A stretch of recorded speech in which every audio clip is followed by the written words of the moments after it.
Sejam bem-vindos ao Humanamente Falando, o podcast da Kelly, consultora de recursos humanos. Este é um espaço para conversas que pretendem inspirar e promover mudanças no mundo do trabalho em Portugal. Um podcast que olha para as tendências do mercado, para exemplos de boas práticas, tanto lá fora como cá dentro. O meu nome é Paulo Ferreira, da equipa das manhãs da Rádio Observador, e hoje vou estar à conversa com Rita Mexia, da Kelly, e com José Ferreira Alves, professor da Universidade do Minho, investigador na área de ageism. Olá aos dois, sejam muito bem-vindos. Olá. Olá. Vamos então falar sobre este tema. Vamos falar sobre ageism. É um palavrão, é conhecido em português também por idadismo ou etarismo. É um conceito que identifica um preconceito e discriminação com base na idade. Neste episódio falamos sobre este tema no contexto laboral, claro está, e o que podem e devem fazer tanto empresas como colaboradores para lidar então com este assunto. Rita, começando por si, uns parecem ser demasiado novos para trabalhar, os outros, o contrário, demasiado velhos. Será que a discriminação com base na idade é um tema que já está está velho? O tema é velho, o tópico é velho, mas está cada vez mais atual. E isto tem a ver com não só com os mais velhos, mas também com os mais novos. A discriminação com base no ageism é para estes dois opostos. Portanto, cada vez mais atual, porque hoje em dia os jovens entram cada vez mais cedo no mercado de trabalho e os mais velhos trabalham até mais tarde. Portanto, sim, é um tema velho, mas absolutamente atual. Claro, que continua maduro, digamos assim. José Ferreira Alves, sabemos que existem muitas formas de discriminação no trabalho. O etarismo, o ageism, se quisermos, será menos falado, e porquê? É possível que seja menos falado porque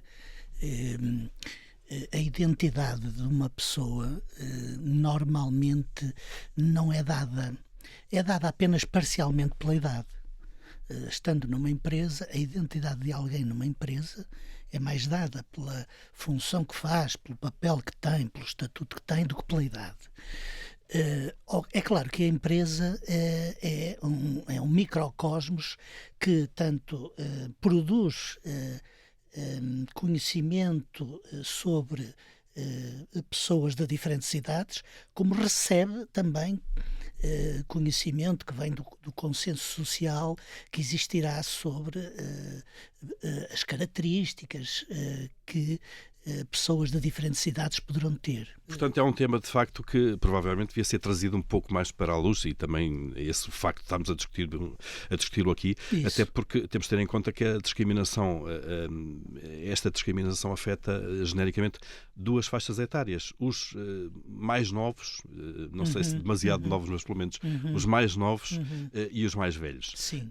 Há alguma entre estas duas que seja mais discriminada do que a outra? Isto é, quando dizemos demasiado velhos, eventualmente, e demasiado novos, de que idades é que estamos a falar, genericamente? Pois, por acaso é muito interessante isso, porque quando nós falamos de ageism, como tem a ver, como é um fenómeno que tem a ver com o pensamento e a prática que pessoas de diferentes idades têm relativamente a outras com outras idades, convém esclarecer aqui uma coisa prévia, que é as divisões por idade que habitualmente existem. A demografia, os dados demográficos que nós temos fazem muito pouca diferenciação disto. Tem as crianças, que são até aos 14 anos, depois tem os adultos, até aos 65, e depois tem as pessoas idosas a partir daí. Em outras ciências existe uma diferenciação mais fina. Por exemplo, quando nós distinguimos entre infância e adolescência, quando distinguimos entre a adolescência e o jovem adulto, quando distinguimos entre o jovem adulto e o adulto, ou entre o adulto e o adulto idoso, ou quando distinguimos dentro do adulto idoso o jovem idoso, o idoso de elite ou muito idoso, quando distinguimos o centenário, o supercentenário, estamos a fazer diferenciações com base na idade que parecem ter alguma vantagem em serem diferenciadas. Nem sempre houve infância, nem sempre houve adolescência. São construtos que foram trazidos porque se pensava que eram períodos que deveriam ter uma atenção especial aos seus processos de desenvolvimento para serem bem realizados. E, portanto, esta diferença... Essa refinação ajuda, no fundo, a nós percebermos aquele segmento da população que está ali, é isso? Ajuda tanto a perceber, digamos assim, o que é que a sociedade preparou para as pessoas, qual é o projeto para as pessoas em diferentes idades. Há uma espécie de um projeto social, como dá uma informação à própria pessoa do que é esperado dela. Portanto, ajuda a criar uma identidade de grupo, talvez, com base na idade? Ajuda a tirar, por exemplo, um jovem de 20 anos tem um projeto que ele sabe bem qual é para ele. Ele deve preparar-se para um trabalho, deve estudar, deve trabalhar. Para um adulto idoso, não há muito projeto. Não há um projeto social. Aí começa o mercado de trabalho. Entramos no mercado de trabalho. Sim, não é? Rita Mexia disse de facto que o ageismo está demasiado enraizado na nossa sociedade, que nasce de preconceitos, claro que já existem nas outras esferas, mas não no mundo empresarial, no mundo laboral, mas que inevitavelmente acontecem também depois nesse campo. Quais são esses preconceitos? O que é que encontram de mais comum? Os preconceitos, na verdade, começam na sociedade, não é? Em todos nós. Nós todos temos preconceitos enraizados socialmente que nos foram incutidos desde sempre, desde a nossa educação. E, portanto, a cultura organizacional também bebeu muito desta informação e acabou por enraizá-la culturalmente. O que para nós faz sentido é ajustar a lente.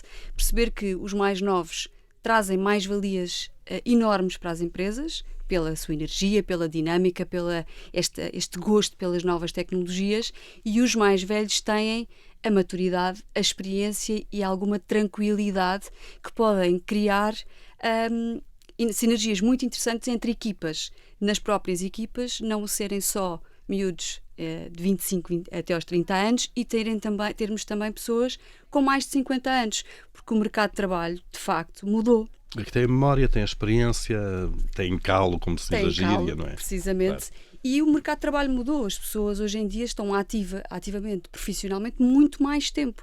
A idade da reforma é 66 anos e 7 meses, mas estima-se que daqui a 20 anos chega aos 70. Portanto, nós vamos todos trabalhar mais e, portanto, o que é importante aqui e que eu acho que nós temos que, de facto, as empresas têm que observar e mudar é a própria cultura organizacional e como é que vamos ajustar a lente para que estas pessoas possam trabalhar melhor e mais motivadas. Claro.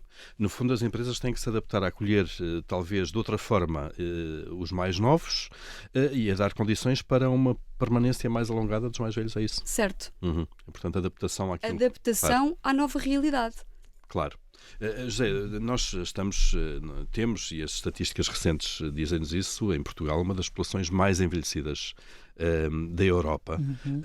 Cá está aquilo que a Rita dizia agora, vivemos cada vez até mais tarde e com melhor qualidade de vida e com melhor capacidade pessoal, intelectual ou física.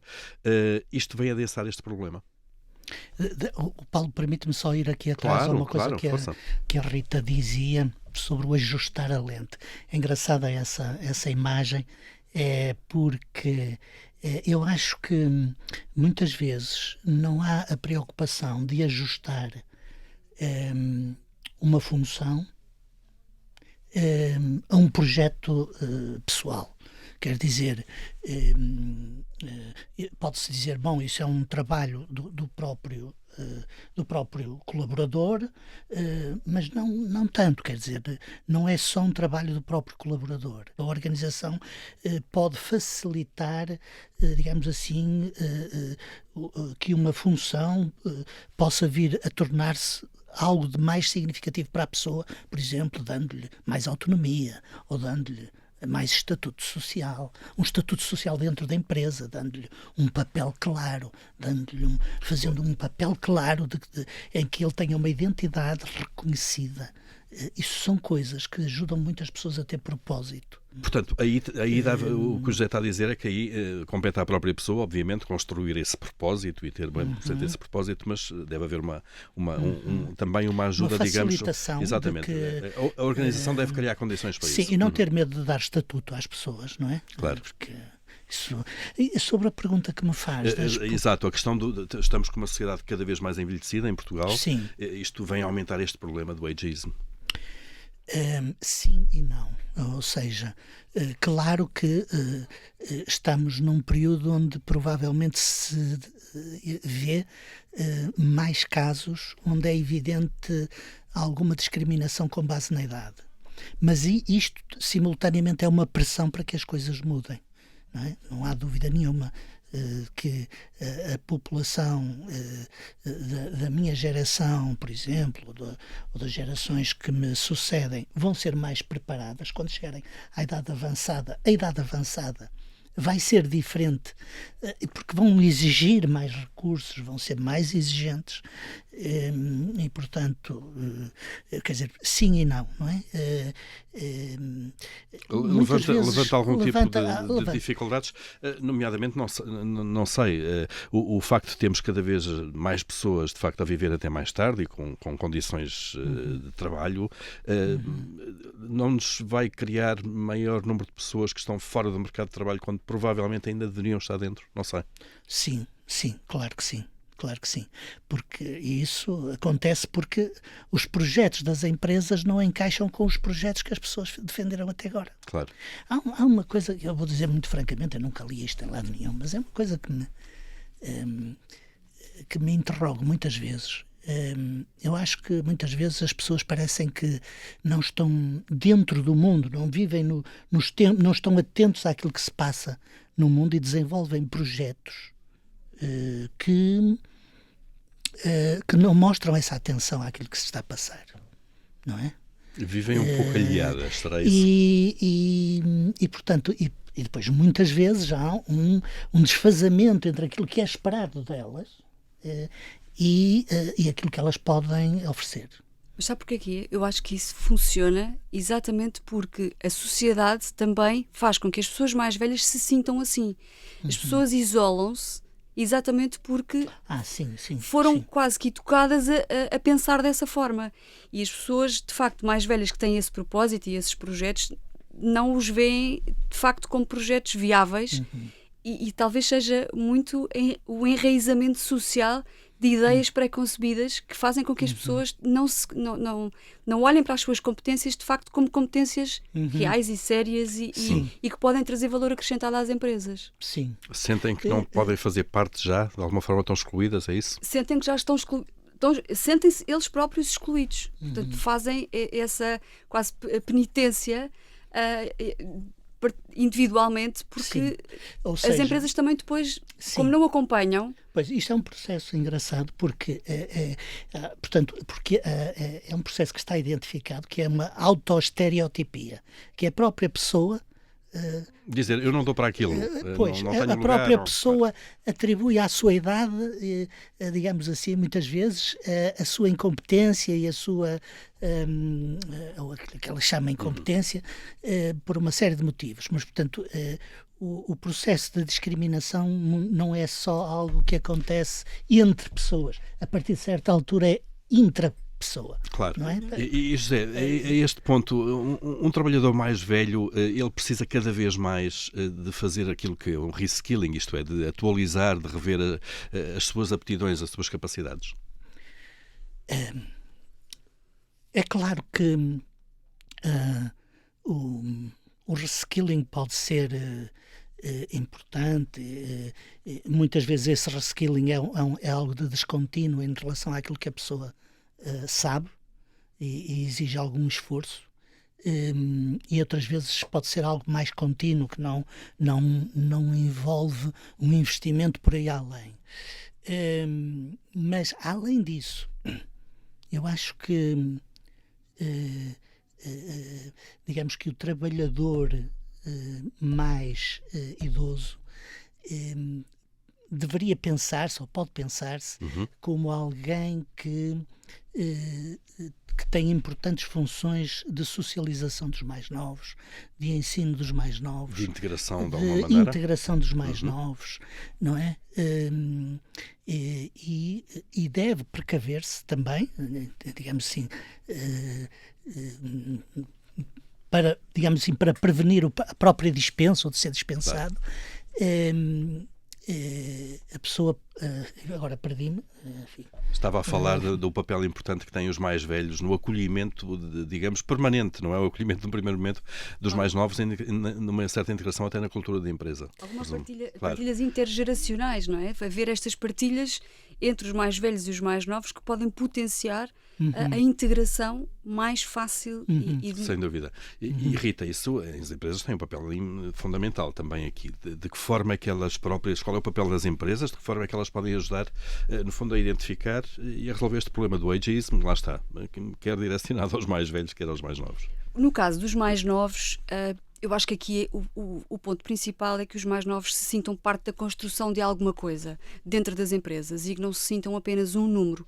E isso faz com que as empresas tenham que olhar para estes jovens de uma forma diferente, que o acolhimento é fundamental, o onboarding, o receber e dar o máximo de informação possível para que eles de facto consigam visualizar alguma construção da sua carreira ou da passagem que pretendem fazer por aquela empresa. E isto, por exemplo, na Kelly nós temos um projeto que é o Kelly Academy, em que nós temos vários jovens recém-licenciados que passam por todas as áreas da empresa. E essa passagem por todas as áreas da empresa permite-lhes perceber exatamente onde é que se sentem melhor. E depois acabam por quase escolher em que área querem trabalhar. E isto é fundamental para a retenção do talento. Claro. Isso fazem vocês dentro de casa, Kelly, para trabalhadores da Kelly, claro. Para trabalhadores, claro. Para jovens que vamos buscar às universidades, claro. E que trazemos para dentro de casa como fonte de retenção. Porque, de facto, e aconselham certamente as empresas vossas clientes também a fazer o mesmo. A fazer o mesmo. Género, claro. E os processos de onboarding, há algumas empresas que têm os viveiros, que são os jovens talentos que encontram várias formas de os motivar a ficar.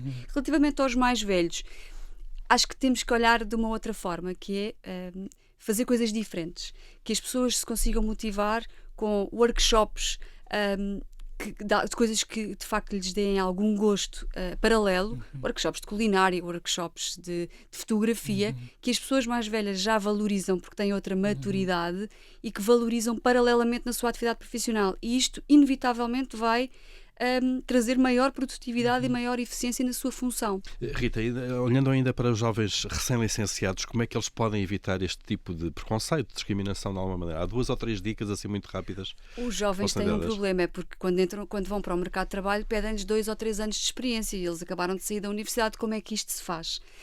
Eu digo sempre aos jovens que nos chegam que não desmotivem, que esta oportunidade há de surgir e a sua carreira há de ser construída.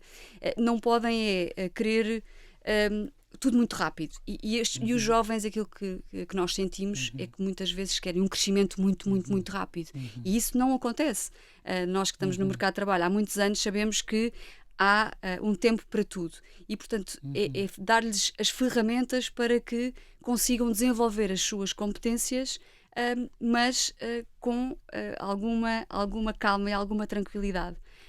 Terem alguma paciência. Alguma paciência, claro. Que às vezes é difícil nos mais novos. Sem dúvida. José Ferreira Alves, olhando agora para outros temas, estamos quase a chegar ao fim do nosso episódio de hoje, olhando para outro sistema etário, se quiser, isto pode ser muito tudo. De facto, uma pessoa ver-se sem emprego na casa dos 50 anos e sentir de alguma forma que pode não ter lugar no mercado de trabalho. Em caso de desemprego forçado destas pessoas, que conselhos, que dicas é que se podem dar para... Olha, em primeiro lugar, talvez, isso é uma grande questão, mas em primeiro lugar é preciso reconhecer que o ficar desempregado é entrar numa fase de transição, numa fase em que vai haver necessariamente alguma perturbação, mas essa mudança muitas vezes traz um refrescamento da própria vida à pessoa. Não necessariamente, custar-me que alguém interpretasse isto como de maneira negativa, digamos assim, aquilo que eu estou a dizer. Eu compreendo que há situações de desemprego dramáticas e de facto em que a pessoa não pode deixar de ganhar um mês, sequer um mês, mas digamos que o ficar desempregado é uma oportunidade também de a pessoa se poder refrescar. E eu diria que uma das coisas que a pessoa poderia fazer era procurar trabalho de formas não tradicionais, além das tradicionais, além de enviar currículos, além de fazer aquilo que é habitual fazer quando se está desempregado, de facto fazer coisas não tradicionais, como por exemplo ir imaginemos uma empresa onde gostasse de trabalhar e fazer uma proposta de trabalho, mostrar a sua própria utilidade. Mostrar com um projeto concreto, não é só deixar o currículo. Não é só deixar o currículo, mas mostrar o que é que a pessoa propõe, não é? Olha, já tive alguns psicólogos, de facto, jovens desempregados, e eles próprios eu já lhes propus coisas deste género. Porque é que não pega na sua tese de mestrado, que tem conhecimento, a transforma num programa prático e vai a uma residência para pessoas idosas e não propõe um programa? Acha que lhe iam negar isso, em que você, digamos, promete algumas mudanças interessantes? Portanto, serem mais proativos. Ou seja, mais também proativos. Claro. E as pessoas com mais idade têm muito por onde lhe pegar. Até porque têm essa experiência. Muito bem. Rita Mexia, José Ferreira Alves, muito obrigado a ambos pela partilha deste vosso conhecimento. Eu é que agradeço também neste nosso episódio. Obrigado pelos vossos inputs. Infelizmente, hoje não temos tempo para mais, mas chegamos aqui ao fim deste segundo episódio do podcast Humanamente Falando. No próximo vamos falar de saúde mental, vamos falar de bem-estar também. É um tema que está, obviamente, na ordem do dia, no contexto laboral, e vamos conversar sobre os desafios que as empresas enfrentam e o que podem e devem fazer para gerar uma cultura de bem-estar para os seus colaboradores. Pode acompanhar-nos, já sabe, nas várias plataformas de podcast como Spotify ou iTunes. Até lá.